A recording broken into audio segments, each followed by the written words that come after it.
everyone, I'm Kilgallen, and tonight I'll be talking to you about the power of media. The media plays an important role in all of our lives. The media has the power to form images, ideas, lack of confidence, and so much more. Tonight I'll be talking to you about three main forms of media: social media, television, and magazines.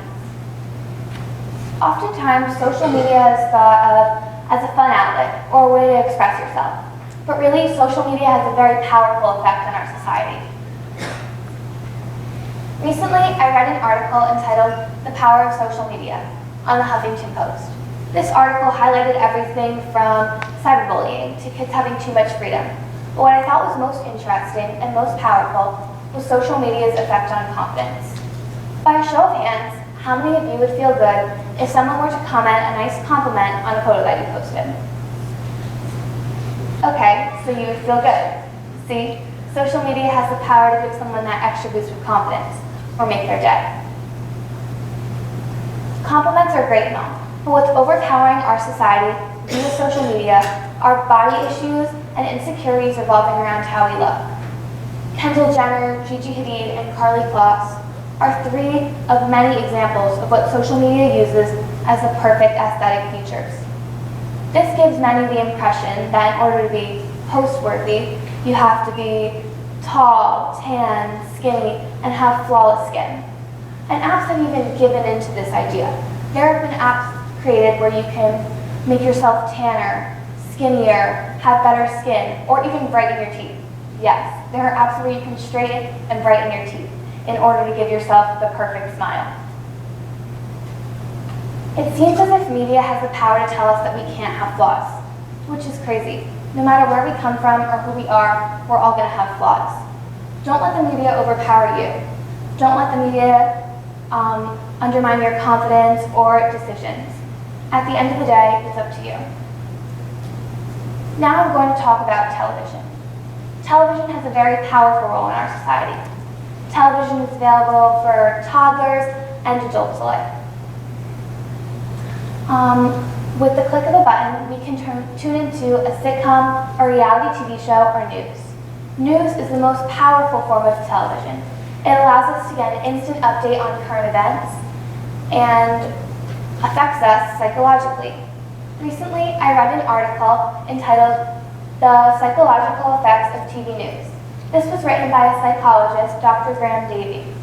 Dr. Graham Davey writes about a study he conducted. And the study he conducted was that he put together three 14-minute videos. A negative news clip, a positive news clip, and a neutral news clip.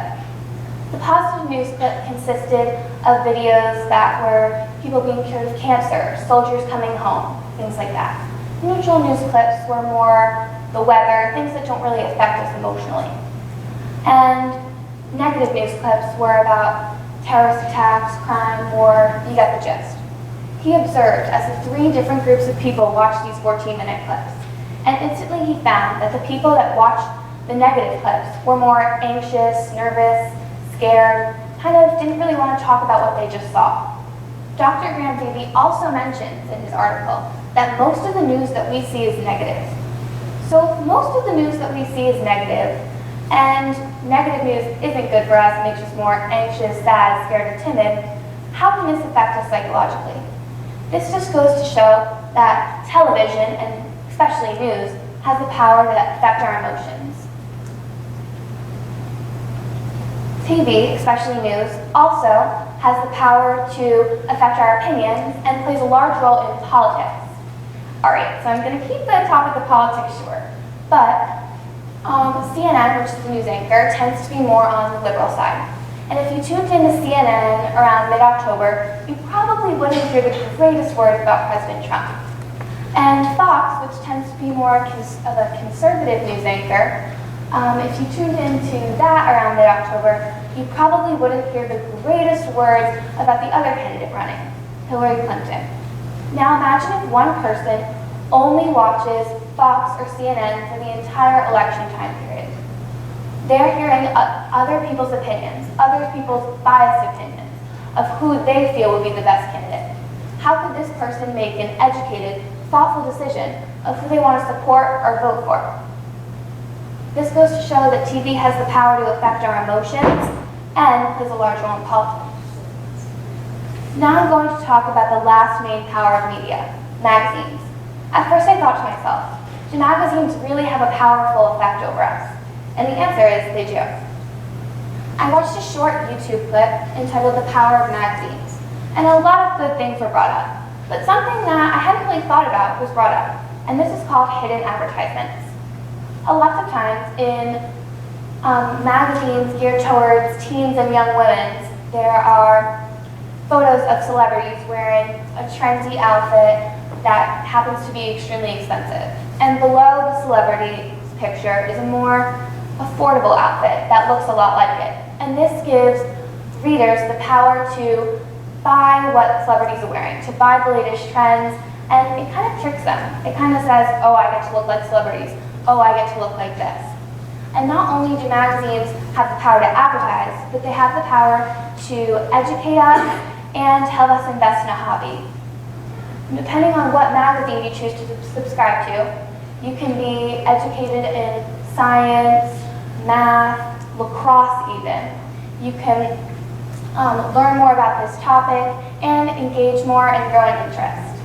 This shows that magazines have the power to educate us, allow us to invest in a hobby, and advertise. So, to sum up the power of media, what is power? Power is the capacity or ability to direct or influence the behavior of others or the course of events, something I feel that the media does very well. It's up to us to decide how the media will affect us. We can let it affect us in a negative way. We can let it affect our confidence, make us afraid, scared, or we can choose to use the media in a positive way. Take all that the media has to offer and spin it in a positive light. Let it better our society, make us more aware. At the end of the day, it's up to you how to decide how the media will affect you or power it'll have over you. It's your life. It's up to you. It's up to you how you will live it, not the media. Thank you.